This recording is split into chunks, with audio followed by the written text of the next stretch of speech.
Bene data bakundwa b'umwami Yesu Kristo, mwese abakurikira izi nyigisho tubahaye ikaze mu biganiro bya Saveur Divine.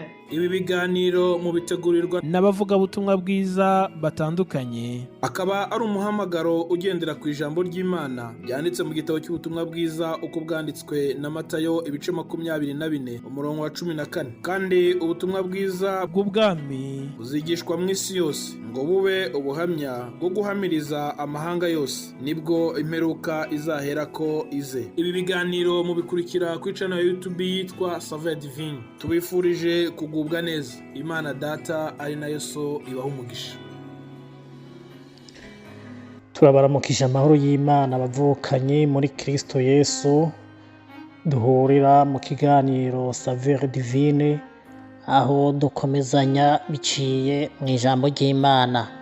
Uno munsi mukaba muri kumwe na Nsengiyumva Samuel, tukaba tugomba dusangira ijambo ry'Imana dusanga hariya mu gitabo c'Itanguriro igice ca 11 duhereye ku murongo wa 27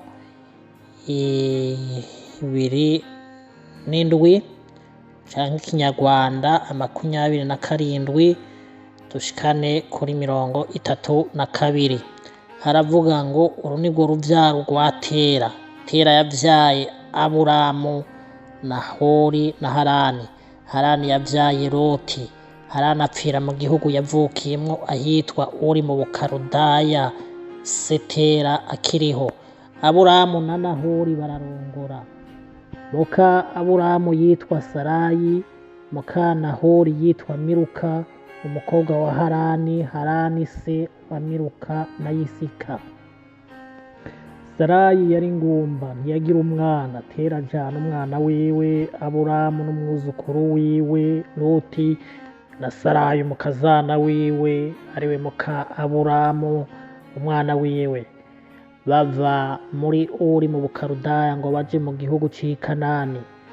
Bashika i Harani bagiriraho imisi Tera yamaze yabaye imyaka 205. Tera araheza apfira i Harani.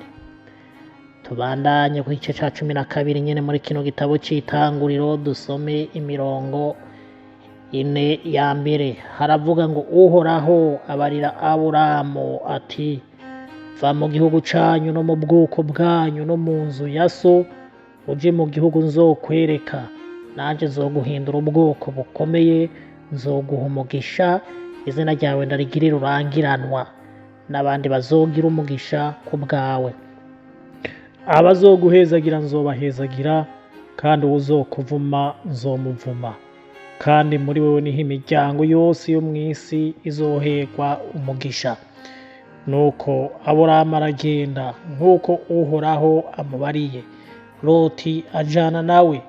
Aburamu yari amaze imyaka 75 igihe yava i Harani.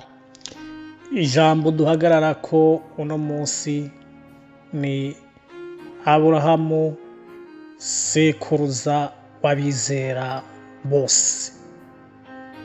Nimba wizeye Imana, Aburahamu ni sogokuruza wawe.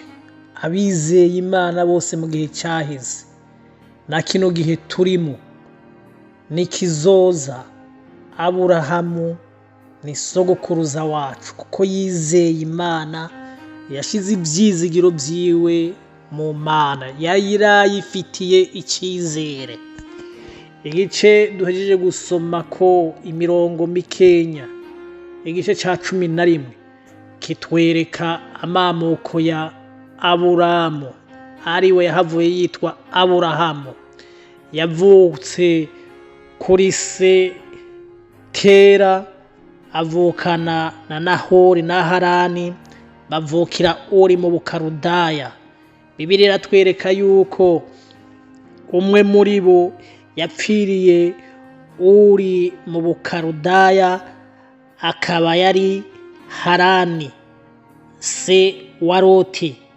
Igihe kiragera, Tera afata Aburahamu n'umwuzukuru wiwe Loti na Sarayi umukazana wiwe ariwe muka Aburahamu, umwana wiwe ngo bagenda i Harani, abariho bagerera. Aho hantu niho Tera yapfiriye. Aburahamu amaze kubura se, Imana iramubwira iti va mu gihugu canyu, uve mu bwoko bwanyu no mu nzu ya so, uje mu gihugu nzokwereka. Aburahamu ntiyari gushobora gupfira mu nzira, kubera hari icyo Imana imukeneye ko, hari icyo yamubitsemwo, hari icyo imutegekaniriza, kandi icyo yamubitsemwo icyo imukeneye ko irafise ikibanza kizoshikirako, niho kizogaragarira mu kibanza Imana yateguye. Umuhamagaro w'Imana uvanze no kuyumvira, wizeye Imana bitanga umugisha. Aburahamu Imana imubwira iti sohoka, uve mu gihugu canyu, uve mu bwoko bwanyu, uve no mu nzu ya so, ugende mu gihugu jewe nzokwereka, nzobana nawe, nzohaguhera umugisha, ngo nzoguhindura ubwoko bukomeye, izina ryawe rizoba rurangiranwa, n'abandi bazogira umugisha ku bwawe. Umuntu w'Imana wese iyo umaze kwizera Imana, ukaba wumvira Imana, ukaba ugendana n'Imana, ukaba ushingirwa intahe n'Imana, uri inkomoko y'umugisha, uri inkomoko y'umugisha, kuko n'abandi bararonka umugisha ku bwawe. Aburahamu rero yumva Imana imubwira iti sohoka uva aho hantu, yarahagurutse aragenda. Ndakubwira yuko mu muhamagaro wo gukorera Imana, Imana niyaguhagurutsa igomba ico igukoresha, haguruka utabanje gukekeranya, nturabe ibyo wari uhagazeko, kubera Imana izokujana, izogushikana, izokurinda, izokuzigama, izogutabara. Ukuboko kw'Imana kurakomeye mwene data, ndakubwiye ngo Imana izogutabara, Imana izobana nawe. Umurongo wa 3 uravuga ngo abazoguhezagira nzobahezagira, kandi uzokuvuma nzomuvuma, ngo kandi muri wewe niho imiryango yose yo mw'isi izoherwa umugisha.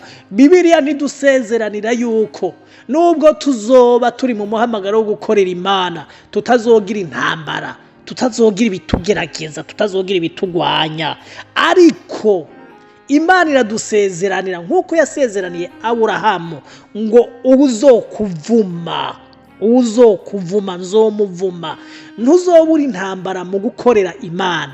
We niwizera Imana, yishire ko umutima wawe, yigirira icyizere mu ntambara uzocamwo. Imana izogutabara, Imana izokugwanirira, izokubera inkinzo, izokubera umugabisha. Ubuntu bwayo burakuzigamira ahantu, ntuzotinya iyo uzoba uri kuraca. Imana ikomerana ibyo bikomeye, ibyo bihaguruka ngo bikugwanye, kubera uri mu muhamagaro w'Imana, kubera wizeye Imana, kubera uyifitiye icyizere. Imana izokugwanirira, Imana izogutabara. Ubuntu bwayo buzoha kuzigamira, nubwo uzobubona ngo hateye ubwoba cyangwa ngo birakomeye. Aburahamu ntiyari afise umwana ico gihe, ariko Imana kubera itabesha, kubera idahemuka, kubera itagabitanya, kubera itananigwa, kubera Imana iri nyuma y'ibihe, ntihagaze muri ivyo bihe, ariko ibihe byose irabitegeka. Imana yarahezagiye Aburahamu, ntiyamubeshe, yaramuhaye urubyaro. Nuno munsi no mu buryo bw'imwemu turakomoka kuri Aburahamu kubera twizeye Imana natwe. Imana ishimwe cyane. Nimba wizeye Imana rero, ndakubwira yuko Aburahamu ni sogokuruza wawe. Hari umugisha uzogira kubera gukorera Imana. Ntutinye gukorera Imana, ntutinye. Ariko Imana yarabwiye Aburahamu ngo sohoka uve mu gihugu canyu, uve mu nzu ya so, uve mu bwoko bwanyu. Nanje ndakubwira ngo sohoka uve aho hantu Imana itakugomba, sohoka uve muri ivyo bigabitanyo, sohoka uve muri uwo mwijima w'umuzimagiza, muri uwo mwiza, sohoka uveyo. Va mu busambanyi, va mu kaboregwe. Imana ntishobora kugukoresha uri imboregwa. va mu bwicanyi, va mu macakubiri, va mu rwanko, va mu ishari, va mu nzigo. Siga ibyo byose bitanezera Imana. Imana arayigomba kuhagarara. Hagarara mu kibanza Imana igushakamwo. Hagarara ahantu Imana iguhamagarira guhagarara, ukora iby'Imana ikugombako. Hagarara muri Kristo Yesu, niho turonkera inkomezi, niho dukorera, niho tuneshereza, niho tubohokera, niho turonkera amahoro, niho turonkera umunezero, niho turonkera intsinzi, kandi twarayironse turayigendana. Yesu abahezagire, Yesu abagirire neza.